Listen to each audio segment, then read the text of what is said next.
അൽഹംദുലില്ലാ, എനിക്ക് 3-4 ആളുകളിൽ നിന്ന് നല്ലൊരു ഫീഡ്ബാക്ക് കിട്ടി. ഒരാൾ എന്നോട് പറഞ്ഞു, ഉസ്താദേ,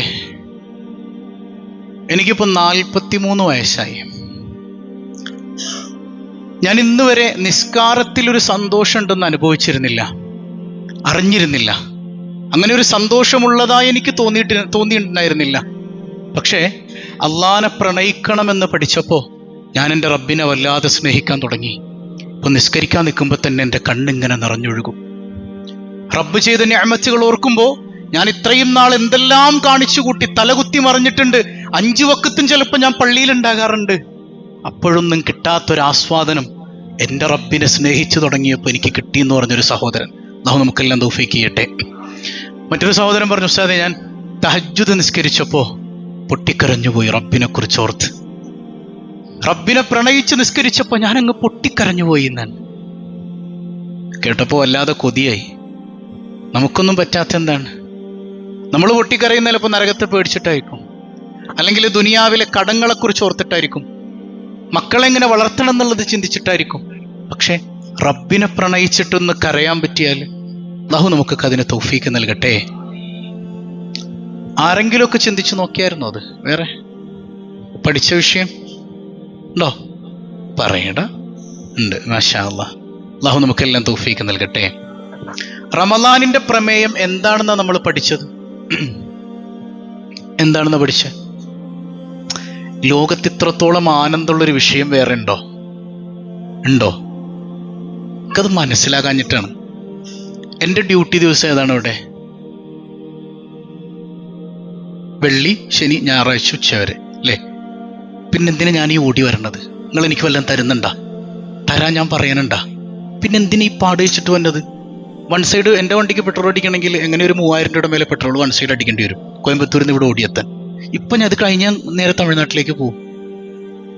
എനിക്കത് ഓൺലൈനിലിരുന്ന് ക്ലാസ് എടുത്താൽ പോരെ? പിന്നെന്തിനു വന്നേ? അള്ളാനോടുള്ള പ്രണയം പറയാനായിട്ട് അത് ഭയങ്കര ഒരു ആനന്ദമാണ് മക്കളെ. അതൊരല്പമെങ്കിലും നമ്മൾ ആസ്വദിച്ചു കഴിഞ്ഞുണ്ടല്ലോ, ഹിമാലയത്തിൽ പോയിട്ടാണെങ്കിലും നമ്മളെ തയ്യാറാവും ഇതിനെക്കുറിച്ച് സംസാരിക്കാൻ. കാരണം ഇതിനപ്പുറം ഒരു ആനന്ദം എനിക്ക് കിട്ടാനില്ല. നമുക്കത് തിരിച്ചറിയാത്തത് കൊണ്ടാണ് നമുക്കത് മനസ്സിലാകാത്തത്. ആ പ്രണയം തിരിച്ചറിഞ്ഞാൽ പിന്നെ ഒരു കാമുകിയുടെ പ്രണയവും നമ്മളെ ബാധിക്കൂല. ഒന്നുമല്ല. എന്നെ പടച്ച, എന്നെ പരിപാലിക്കുന്ന, എന്നെ സ്നേഹിക്കുന്ന എൻ്റെ റബ്ബിനെ തിരിച്ചറിയാൻ കഴിഞ്ഞാൽ ആ റബ്ബിന്റെ മുമ്പിൽ ഇങ്ങനെ പ്രണയത്തോടെ സ്നേഹത്തോടെ അടിമയായി നിന്ന് കൊടുത്താലുള്ളൊരു ആനന്ദം ഉണ്ടല്ലോ, ബിയോണ്ട് അവർ ഇമാജിനേഷൻ. നമ്മുടെ ഇമാജിനേഷൻ അപ്പുറച്ചാൻ. അല്ലാഹു അത് ആസ്വദിക്കാൻ തൗഫീഖ് ചെയ്യട്ടെ. അപ്പൊ റമളാനിന്റെ പ്രമേയം എന്തായിരുന്നു? തഖ്വയാണെന്ന് നമ്മൾ പഠിച്ചു അല്ലേ? തഖ്വക്ക് എന്ത് വേണമെന്നാ പറഞ്ഞേ?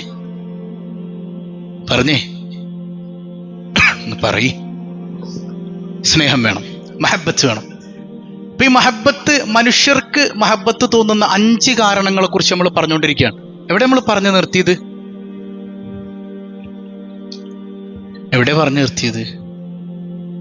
ഇതെന്താണ്? 3 പറഞ്ഞു. 4ാമത്തെ എന്താണ്? സൗന്ദര്യം കൊണ്ട് മനുഷ്യൻ എന്ത് ചെയ്യാം? മറ്റൊരാളോട് അല്ലേ, സുന്ദരന്മാരോട് ഇഷ്ടം തോന്നാം, സുന്ദരികളോട് ചിരി വരട്ടെ സേനാരങ്ങട്ട്. സുന്ദരികളോട് എന്ത് തോന്നാം?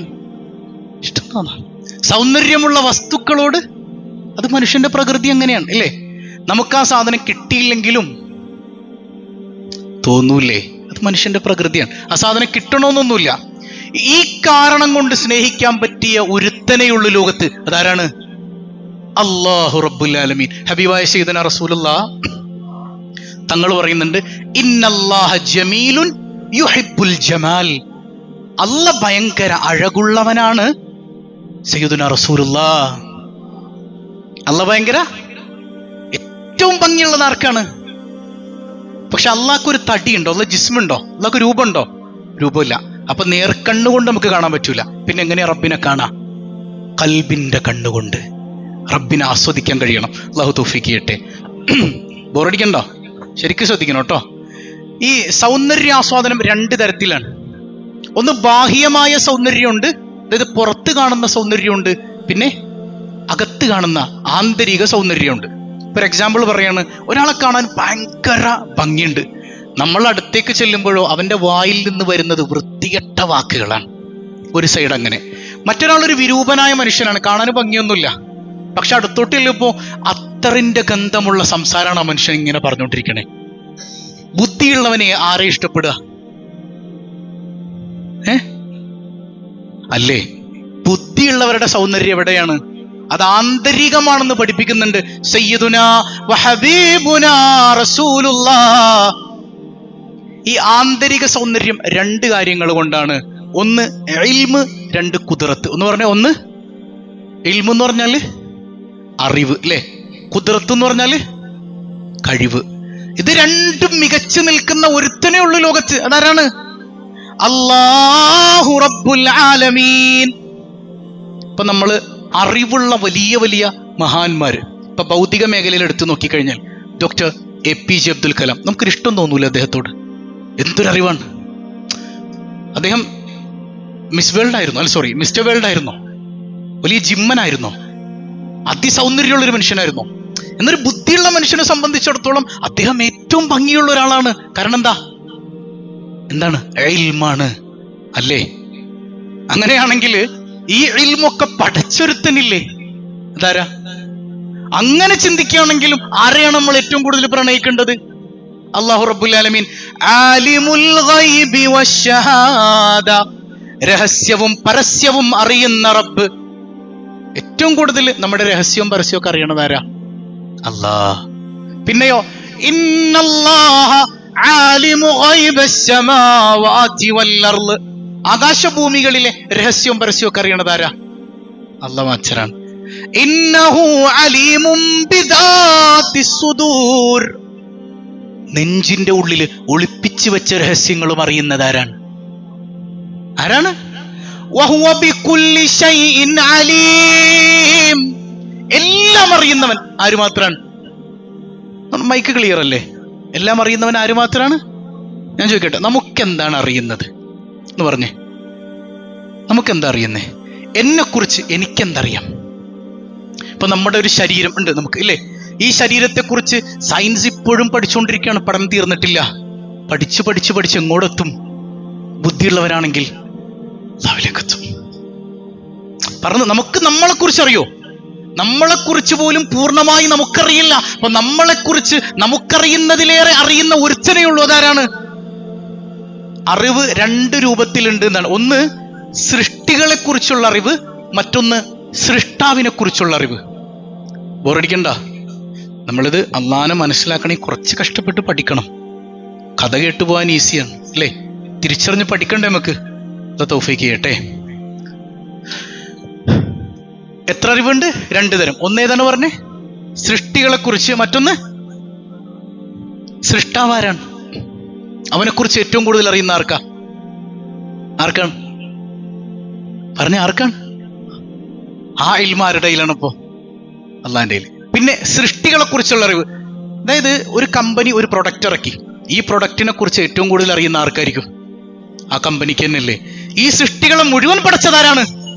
സൃഷ്ടികളെ കുറിച്ചപ്പോ ഏറ്റവും കൂടുതൽ അറിയുന്നതും ആരാണ്? അല്ലാഹ്. അപ്പൊ അറിവ് കൊണ്ട് സൗന്ദര്യം മനസ്സിലാക്കുന്ന ബുദ്ധിയുള്ള ഒരുത്തൻ ഏറ്റവും കൂടുതൽ പ്രണയിക്കേണ്ടത് ആരെയാണ്?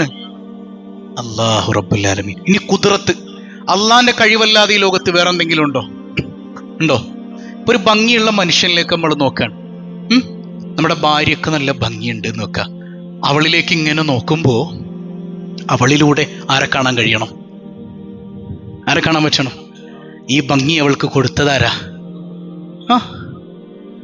ഇപ്പൊ വേണ്ട, ഏറ്റവും നല്ല സൗന്ദര്യമുള്ള നബി എന്ന് നമ്മൾ അറിയപ്പെടുന്ന ഒരു പ്രവാചകനുണ്ടല്ലോ സൗന്ദര്യത്തിന്റെ പേരിൽ. യൂസുഫ് നബിയെ ബാപ്പാക്ക് ഭയങ്കര ഇഷ്ടമായിരുന്നു. ബാപ്പ ആരാണ്? യാക്കൂബ് നബി അലൈഹി സ്വലാം. എന്താ അതിന്റെ കാരണം?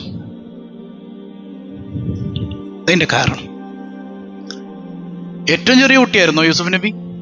അതിന്റെ ചെറിയൊരു കുട്ടിയില്ലേ താഴെ, അതാരാ? ബുന്യാമീനുണ്ട്. അപ്പോ യൂസുഫ് നബിയോട് ഇത്ര സ്നേഹം ഉണ്ടാകാൻ കാരണം എന്താ? യൂസുഫ് നബിക്ക് ഭയങ്കര സൗന്ദര്യം ഉണ്ടായിരുന്നു.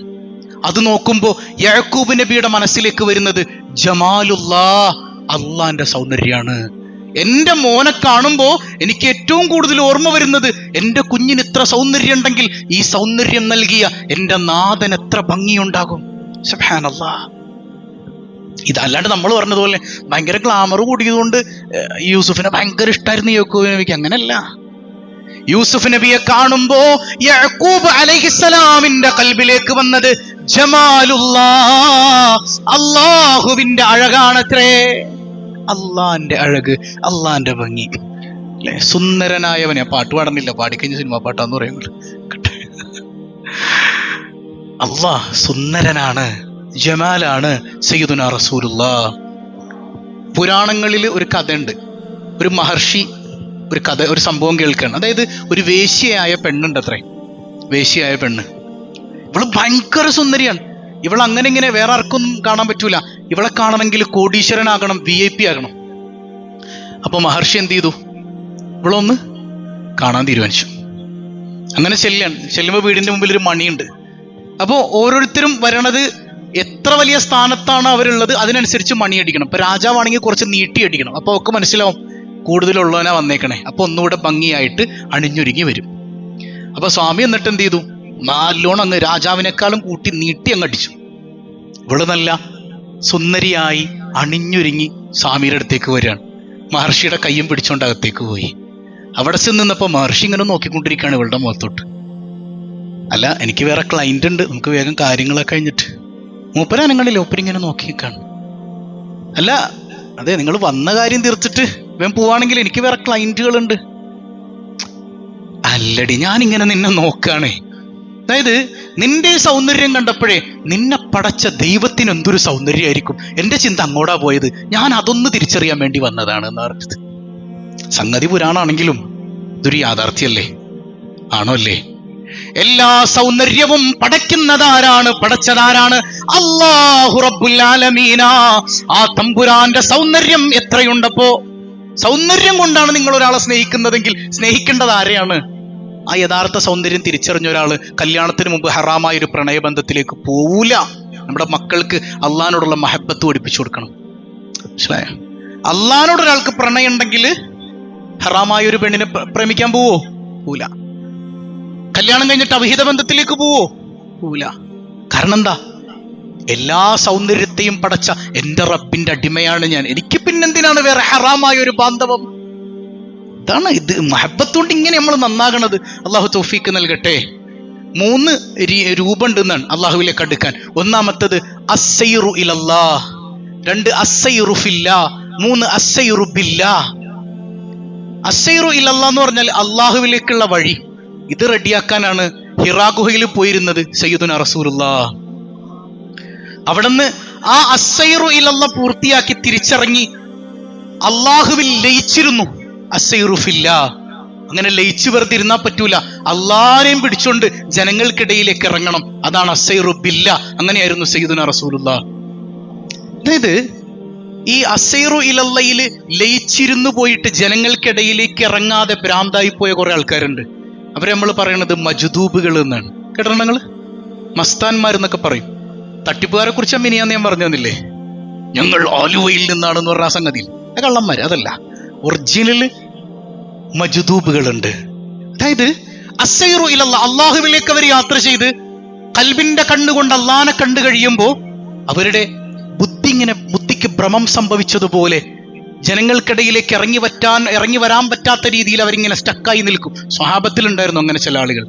മജ്ദൂബുകൾ എന്നാണ് അവരറിയപ്പെടുന്നത്. എന്താണ്? റസൂലുള്ളാഹിന്റെ ഹദീസുണ്ട്, റുബ്ബ അശ്ഗസ അഗ്ബറ.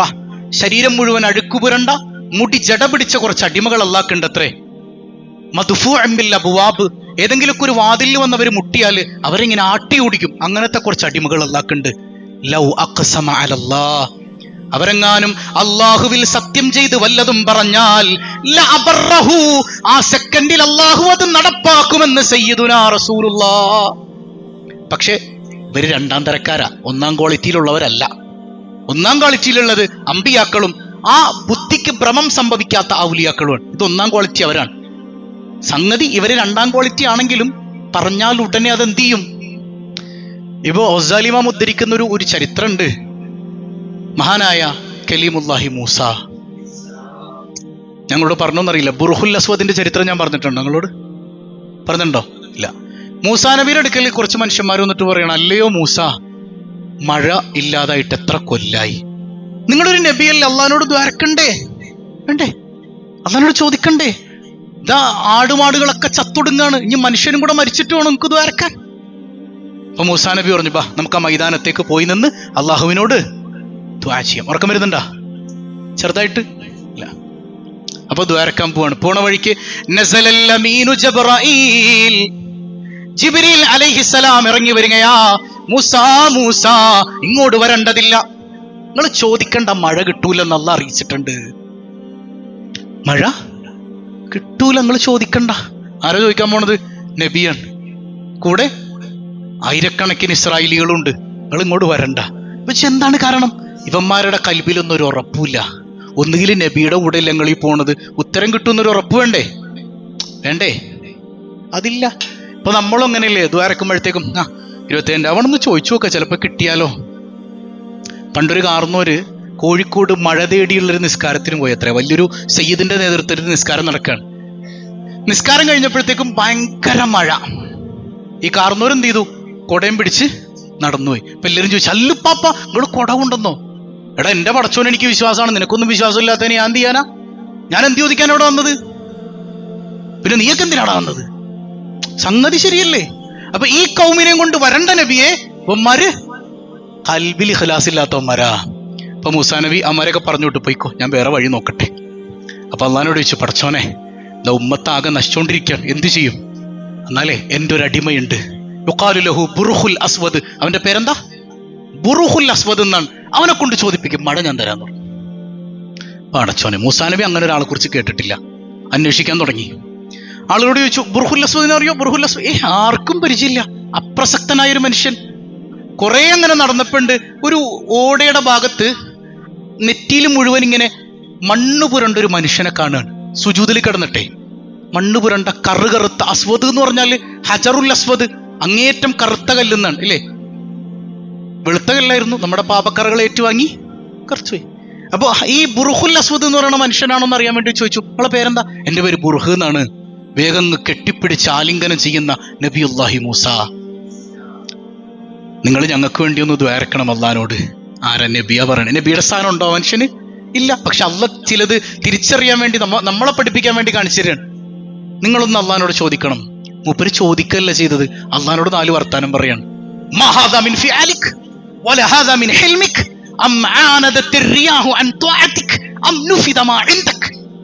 പറഞ്ഞ എന്താണ്?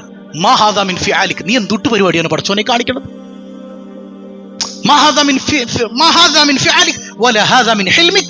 നീ വലിയ കാരുണ്യവാനാന്ന് പറഞ്ഞിട്ട് എവിടെ നിന്റെ കാരുണ്യം? നീ പറഞ്ഞിട്ട് ഇപ്പൊ കാറ്റൊന്നും അനുസരിക്കണില്ലേ? അല്ല, നിന്റെ കയ്യിലെ മഴയുടെ സ്റ്റോക്കൊക്കെ തീർന്നു പോയോ? 4 വർത്താനം പറഞ്ഞപ്പോഴത്തേക്ക് ഇടിവെട്ടി മഴ അങ്ങ് പെയ്യാൻ തുടങ്ങി. ഇതെന്താ സംഭവം നിനക്ക് വേണ്ടിയിട്ട്? അതായത് നമുക്ക് ചില ചങ്കുകൾ ഉണ്ടാവും അല്ലേ, കുറെ ഫ്രണ്ട്സ് ഉണ്ടാവും. ഈ നല്ല ഫ്രണ്ട്സ് കട്ട തിക്ക് ചങ്കുകളാണെങ്കിൽ ചിലപ്പോ ഒന്ന് ചൂടായാലോ 2 ചീത്ത വിളിച്ചാലോ അത് ചീത്തയായിട്ട് നമുക്ക് തോന്നുമോ? ബുർഹ് ഇങ്ങനെ വിളിക്കുന്നിട്ട് നമ്മളല്ലാനോട് ഈ വർത്താനം പറയാൻ പോണ്ട. അത് മനസ്സിലായോ? അപ്പൊ അള്ളാഹു റബ്ബുൽ ആലമീനോട് അടുത്തൊരു മനുഷ്യൻ അള്ളഹാനോട് ഇങ്ങനെ സംസാരിക്കാൻ, മഴ അങ്ങോട്ട് പെയ്യാൻ തുടങ്ങി. സംഗതി മഴ കിട്ടിയെങ്കിലും മൂസാ നബിയുടെ കൈ ഇങ്ങനെ തരിക്കണം. ഇവന് ഇത് ആരോടെ ചൂടാവണത്? അള്ളഹാനോട് വർത്താനം പറയണ പോലാണത്. അടിക്കാൻ വേണ്ടി കൈപൊക്കിയപ്പോഴേക്കും നസലൽ അമീനു ജിബ്രീൽ സലാം, തൊട്ടുപോകരുത് മൂസ, ഇന്ന ബുർഹൻ നിഅമൽ അബ്ദ്, എന്റെ ബുർഹ് എത്ര നല്ല അടിമയാണെന്നറിയോ? വഹുവ യുദ്ഹികുനി കുല്ല യൗമിൻ 3 മറാത്ത്, എല്ലാ ദിവസവും 3 തവണ എന്നെ ചിരിപ്പിക്കുന്നവനാണ് എന്റെ ബുർഹ്. സുബ്ഹാനല്ലാഹ്, എല്ലാ ദിവസവും 3 തവണ എന്നെ ചിരിപ്പിക്കുന്നവനാണ് എന്റെ ബുർഹ്, അല്ലാഹു റബ്ബുൽ ആലമീൻ.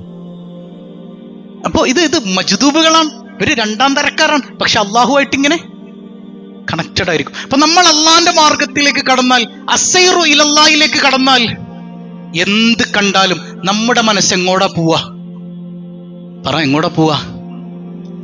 അല്ലേ? ഒരു വേശ്യയെ കണ്ടാൽ പോലും അവന്റെ കൽബ് അവിടെ തങ്ങി നിൽക്കൂല, എങ്ങോട്ട് പോവും?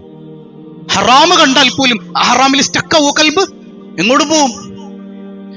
എന്റെ റബ്ബിനെ പോലെ ഒരു സുന്ദരനില്ല, എന്റെ റബ്ബിനെ പോലെ ഒരു പണ്ഡിതനില്ല, എന്റെ റബ്ബിനെ പോലൊരു പരോപകാരിയില്ല. ആ റബ്ബിനെ അല്ലാതെ പിന്നെ ഞാൻ ആരെയാ പ്രണയിക്കേണ്ടത്? സയ്യിദി വഹബീബി റസൂലുള്ളാഹ്. അവിടുന്ന് തിരിച്ചറിഞ്ഞ് പ്രണയം എന്താണെന്ന് കാണിച്ചു തന്നതല്ലേ. അള്ളാഹു നമുക്കും തൗഫീക്ക് നൽകട്ടെ. ഇനി അള്ളാഹിന്റെ സൃഷ്ടികളിലേക്കൊന്ന് നോക്കിയേ. സൂറത്തു ഖാഫിന്റെ 6-ാമത്തെ ആയത്ത്. അഫലം യൻദുറൂ ഇലസ്സമാഇ ഫൗഖഹും കൈഫ ബനൈനാഹാ വസയ്യനാഹാ. ഒറ്റക്കിരുന്നിട്ട് ഇങ്ങനെ മേലോട്ടിങ്ങനെ നോക്കണം. ഈ ആകാശമണ്ഡലങ്ങളുടെ ഭംഗിയൊക്കെ കണ്ട് ആസ്വദിച്ചിട്ട് എന്തു പറയണം? സുബ്ഹാനല്ലാഹ്. ഭംഗിയുള്ള ഒരു വീട് കണ്ടാൽ നമ്മൾ ഉടനെ എന്താ പറയണത്? പക്ഷേ മാഷാ അല്ലാഹ് എന്താന്ന് ചിന്തിച്ചിട്ടുണ്ടോ നമ്മള്? അവിടെയും നമ്മളെ വീടിനല്ല ഭംഗി. ഈ വീടിന് ഇത്ര ഭംഗിയുണ്ടെങ്കിൽ എന്റെ നാഥനായ റബ്ബിനെന്ത് ഭംഗി ഉണ്ടാവും? മാഷാ അല്ലാഹ്. ഉണ്ടോ? പറഞ്ഞ നിങ്ങൾക്ക് മനസ്സിലാവുന്നുണ്ടോ? ഈ ഒരു ഭംഗിയുടെ ബോധ്യം നമ്മുടെ കൽബിലേക്ക് വന്നാൽ നമ്മുടെ കുടുംബ ജീവിതത്തിൽ പോലും അത് പ്രതിഫലിക്കുന്നതാണ്. ഇപ്പൊ ഇന്നലെ ആരുടെ ആണ്ടിന്റെ ദിവസമായിരുന്നു? സയ്യിദത്തുന ഖദീജ. ഖദീജ ബീവിക്ക് മുത്തുനബിയോടുള്ള സ്നേഹത്തെക്കുറിച്ച് ഇമാമിങ്ങൾ ചർച്ച ചെയ്തിട്ടുണ്ട്. ആ സ്നേഹം അള്ളാഹ് അറിഞ്ഞു കൊടുത്തതാണെന്നാണ്. അതായത് നമ്മൾ അള്ളാഹിനെ പ്രണയിക്കുമ്പോൾ നമുക്ക് എവിടെയെല്ലാം പ്രണയം വേണ്ട ഇടങ്ങളുണ്ടോ അവിടെയൊക്കെ പടച്ചോനങ്ങ് സ്നേഹം നിറച്ചു തരുമെന്നാണ്. അത് കാണാൻ കഴിയുന്നുണ്ട് പരിശുദ്ധ റസൂലുള്ളാഹ്. ഒരിക്കലും ജിബ്രീൽ ഇങ്ങനെ വേഗം വരികയാണ്. അയിന ഖദീജ, അയിന ഖദീജ, എവിടെയാണ് ഖദീജ, എവിടെ ഖദീജ, എവിടെ? അള്ളാന്റെ ഹബീബ് ചോദിക്കുന്നുണ്ട്, അല്ല ജിബ്രീൽ, എന്താണിപ്പോ പതിവില്ലാണ്ട് ഖദീജയെ അന്വേഷിക്കുന്നത്? അള്ളാഹു സലാം പറഞ്ഞിട്ടുണ്ട് ഖദീജക്ക് സയ്യിദുന ജിബ്രീൽ. അള്ളാഹ് സലാം പറഞ്ഞൊരു പെണ്ണ് ലോകത്തുണ്ടെങ്കിൽ അതാരാ? സയ്യിദത്തുന ഖദീജ. മുത്തുനബി ഇങ്ങനെ വരുന്നത് വീടിന്റെ ഫ്രണ്ട് ഭാഗത്ത് ഇങ്ങനെ നോക്കി നിൽക്കും. അള്ളാന്റെ ഹബീബ് വരുമ്പോ സന്തോഷത്തോടെ സ്വീകരിക്കാൻ. ഒരിക്കലിങ്ങനെ മടിയിൽ കിടന്നിട്ട് റസൂലുള്ളാഹിന്റെ മുഖത്തേക്ക് ഇങ്ങനെ നോക്കാൻ. കണ്ണിങ്ങനെ നിറയുന്നുണ്ട്, കണ്ണ് വല്ലാതെ നിറയുന്നുണ്ട് സയ്യിദത്തുന ഖദീജ. ഹബീബായ തങ്ങൾ ചോദിക്കുന്നുണ്ട്, എന്താണ് ഖദീജ? എനിക്കങ്ങ് പൊരുത്തപ്പെട്ട് തരൂല്ലേ നബിയെ? എനിക്കങ്ങ് അൽ അമീൻ, എനിക്കങ്ങ് പൊരുത്തപ്പെട്ട് തരില്ലേ സയ്യിദത്തുന ഖദീജ റളിയല്ലാഹു അൻഹാ? 25 കൊല്ലായില്ല നമ്മൾ ഒരുമിച്ച് ജീവിക്കാൻ തുടങ്ങിയിട്ട്. എന്താണ് ഇപ്പൊ ഇങ്ങനെ തോന്നാൻ? എന്റെ ഖദീജയോട് എനിക്കൊരു പിണക്കവുമില്ല. മുഹമ്മദുർ റസൂലുള്ളാഹ് അൽ അമീൻ. ഞാൻ വഫാത്താകുമ്പോഴേ എനിക്ക് 3 ആഗ്രഹങ്ങളുണ്ട്. 3 ആഗ്രഹങ്ങൾ. അങ്ങത് സാധിപ്പിച്ചു തരൂലേ? പറയ് ഖദീജ. ചുരുക്കാട്ടപ്പോ തന്നെ ബോറടിക്കണ്ട. ബാക്കി നമുക്ക് വെള്ളിയാഴ്ച പറയാം. ഇതൊന്ന് ഈ വിഷയം ഒന്ന് കൺക്ലൂഡ് ചെയ്തോട്ടെ. പോരെ? വെള്ളിയാഴ്ച പറഞ്ഞാൽ പോരെ? നാളെ ഉണ്ടാവില്ല, മറ്റന്നാൾ ഇൻഷാ അല്ലാഹ്. 3 കാര്യങ്ങൾ എനിക്ക് അങ്ങ് സാധിപ്പിച്ചു തരുമോ ഹബീബായ സയ്യിദുന റസൂലുള്ളാഹ്? എന്റെ ഖദീജ പറയേ. 1, ഞാൻ മരിച്ചാൽ എന്നെ അങ്ങൊന്ന് മയ്യത്ത് കുളിപ്പിക്കണം നബിയെ സയ്യിദത്തുന ഖദീജ. 2, അങ്ങയുടെ ഗന്ധം അതെനിക്ക് ഭയങ്കര ഇഷ്ടമാണ് യാ റസൂലല്ലാഹ്. അങ്ങയുടെ ഒരു സുഗന്ധം ഉണ്ടല്ലോ, എനിക്ക് ഭയങ്കര ജീവനാണ് നബിയെ. എന്നെ കഫൻ ചെയ്യുമ്പോ അങ്ങയുടെ വസ്ത്രം കൊണ്ട് എന്നെ കഫൻ ചെയ്യണേ യാ റസൂലല്ലാഹ് സയ്യിദത്തുന ഖദീജ. 3 പറയാണ്, എന്നെ ഖബറിലേക്ക് എടുത്തു വെക്കുമ്പോ അങ്ങയുടെ കൈ കൊണ്ട് എടുത്തു വെക്കണേ സയ്യിദത്തുന ഖദീജ. ഭയങ്കര പ്രണയായിരുന്നു. ഇത് കേട്ടപ്പോ ഹബീബിന്റെ കണ്ണിൽ നിന്ന് കണ്ണുനീരിങ്ങനെ ഒഴുകാൻ തുടങ്ങാണ്. സയ്യിദത്തുന ഖദീജ റളിയല്ലാഹു അൻഹാ. വല്ലാത്ത പ്രണയം. ആ വയസ്സായ സമയത്തും ഹബീബായ സല്ലല്ലാഹു അലൈഹി വസല്ലം തങ്ങള് ഹിറാ ഗുഹയിലേക്ക് ധ്യാനത്തിന് വേണ്ടി പോകുമ്പോ 3 നേരവും ഭക്ഷണമായിട്ട് കടന്നു ചെല്ലുന്ന ഒരു ഉമ്മാനെ കുറിച്ച് നിങ്ങൾ ചിന്തിച്ചു നോക്കിയേ. ഇന്ന് സ്റ്റെപ്പുകളൊക്കെ ഉണ്ടായിട്ട് നമുക്ക് ഹിറാ ഗുഹ കയറാൻ പാടാണ്. ചില മൂല്യക്കന്മാർ ഉംറ കൊണ്ടുപോയിട്ട് അങ്ങനെ കയറണമെന്നൊന്നുമില്ല. നിങ്ങൾ ഇവിടെ ഇരുന്ന് ദ്വാരുന്നാലും എന്റെ കൂലി കിട്ടും. മില്ലന്മാർ കയറൂല. കാരണം എന്താ? പിന്നെ നടുവേദനയാണ്. അതുള്ളത് പറഞ്ഞാൽ പോരെ? അത് പറയൂല. അവിടെ പോയിന്നുണ്ട് അങ്ങനെ കയറേണ്ട ആവശ്യമൊന്നുമില്ല. അതിന് വലിയ കാര്യമൊന്നുമില്ല. നമുക്ക് ഇവിടെ നിന്ന് അങ്ങോട്ട് ദ്വാരക്കാം. പിന്നെ ഇവിടെ നിന്ന് ദ്വാരക്കണതിന് കാര്യമൊന്നുമില്ലെങ്കിൽ അത് മഹത്തുക്കളുടെ ആസാറുകൾക്ക് വലിയ പ്രത്യേകത ഉണ്ട്. അവിടെ നിന്ന് ആ കയറ്റം കയറുമ്പോ എന്റെ ഹബീബ് ഇത്രയും വലിയ കയറ്റം കയറിയല്ലോ. ആ തഖ്വ, ആ മഹബത്ത് കൽബിൽ ഉണ്ടായതുകൊണ്ട് അത് ഫീൽ ചെയ്യാതെ കയറിയൊരു ഉമ്മയാണ് സയ്യിദത്തുന ഖദീജ. വീട്ടില് മക്കളുണ്ട്, ജോലിയുടെ കാര്യം നോക്കണം, ഭക്ഷണം കൊണ്ടുപോകും മുത്തുനബിക്ക് സയ്യിദത്തുന ഖദീജ റളിയല്ലാഹു അൻഹ. ജിബ്രീലിനെ കണ്ട് പേടിച്ചു വരുന്നൊരു ഘട്ടല്ലേ? സമ്മിലൂനി ഖദീജ സമ്മിലൂനി യാ ഖദീജ, എന്നെയൊന്ന് പുതപ്പിട്ട് മൂടണേ ഖദീജ. സ്നേഹത്തിന്റെ പുതപ്പ് കൊണ്ട് ചേർത്ത് പിടിക്കണ സയ്യിദത്തുന ഖദീജ. അതിൻ്റെ ഒരു വ്യത്യസ്ത രൂപം മനസ്സിലാകണമെങ്കിൽ നമ്മുടെ ഭാര്യമാരെ കുറിച്ച് ചിന്തിച്ചാൽ മതി.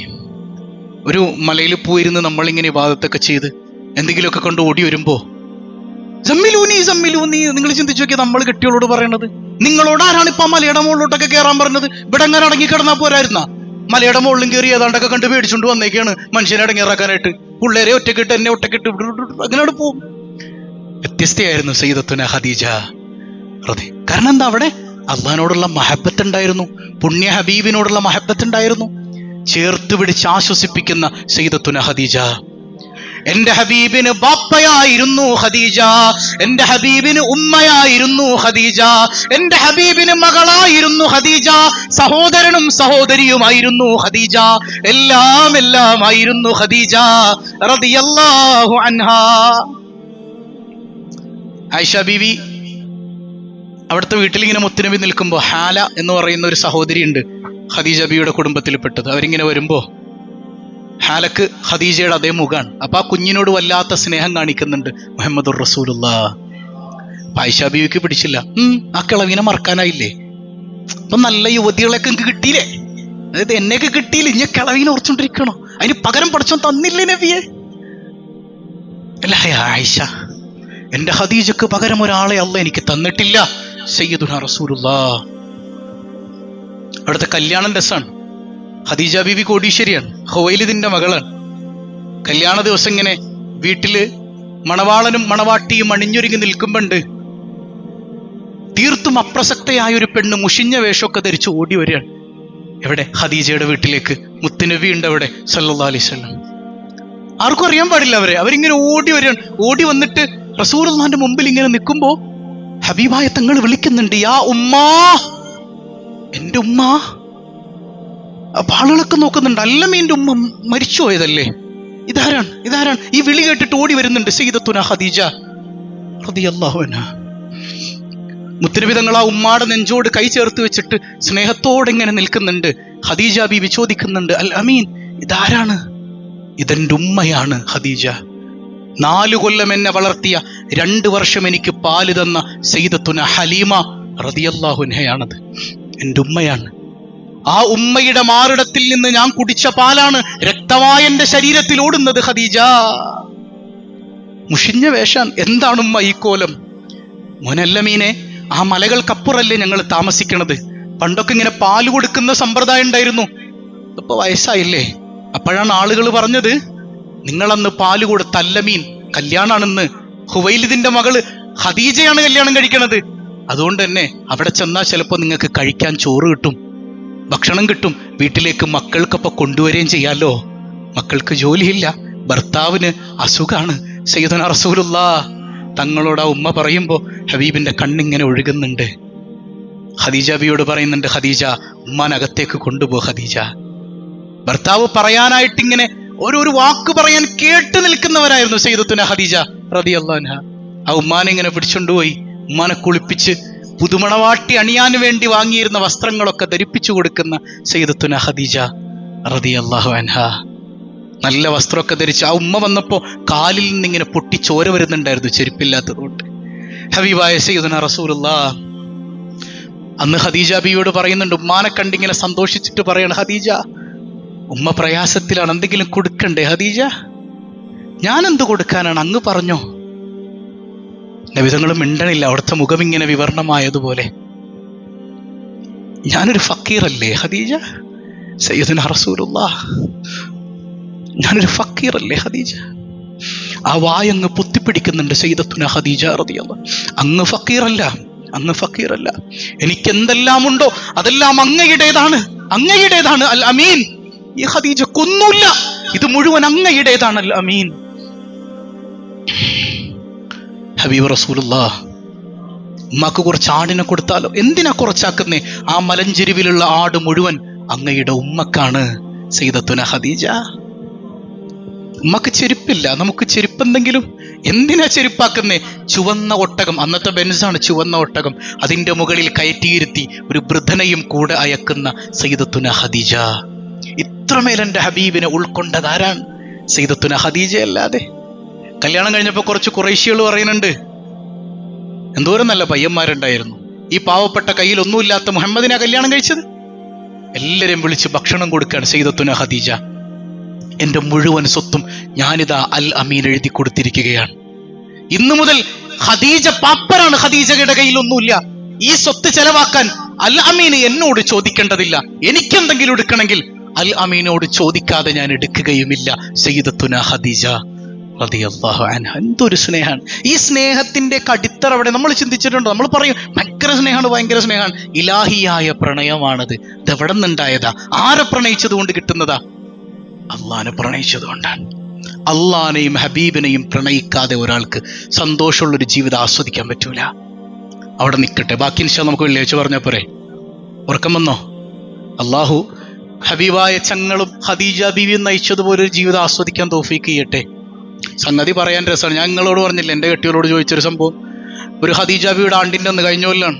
ഞാൻ വലിയ ക്ലാസ്സൊക്കെ എടുത്തിട്ട് അവളോട് ചോദിച്ചു, അല്ലടി മോളെ, നിനക്ക് ഖദീജാനെ പോലെ ആയിക്കൂടെ? നിങ്ങൾ മുത്തുനബിയാവ്, ഞാൻ ആയിക്കോളാം. അത് സംഭവം ശരിയല്ലേ? ഞാൻ മാത്രം അങ്ങോട്ട് ഗോൾ അടിച്ചിട്ട് കാര്യമില്ലല്ലോ. നിങ്ങൾ മുത്തുനബിയാവ്, ഞാൻ ഓട്ടോമാറ്റിക്കലി ഖദീജ ആയിക്കോളും എന്ന് പറഞ്ഞു. രണ്ടുപേരും നന്നാവണം. അല്ലാഹു റബ്ബുൽ ആലമീൻ അതിനെ നമുക്ക് തൗഫീക്ക് ചെയ്യട്ടെ. അള്ളാനെ തിരിച്ചറിയും. അപ്പൊ സൗന്ദര്യം കൊണ്ട് ഒരാളെ നമ്മൾ സ്നേഹിക്കുകയാണെങ്കിൽ എല്ലാ സൗന്ദര്യത്തെയും പടച്ച റബ്ബിനെയല്ലാതെ, സുന്ദരനായ റബ്ബിനെയല്ലാതെ ആരെയാണ് നമ്മൾ പ്രണയിക്കുക? ആ റബ്ബിനെ തിരിച്ചറിയാൻ അള്ളാഹു നമുക്ക് തൗഫീക്ക് നൽകട്ടെ. പ്രണയിച്ചുകൊണ്ട് സ്നേഹിച്ചുകൊണ്ട് അള്ളാഹുവിന് ഇബാദത്തുകൾ ചെയ്യാൻ അള്ളാഹു നമുക്ക് തൗഫീക്ക് നൽകുമാറാകട്ടെ. വസ്സലാമു അലൈക്കും വറഹ്മത്തുള്ളാഹി വബറകാതുഹു.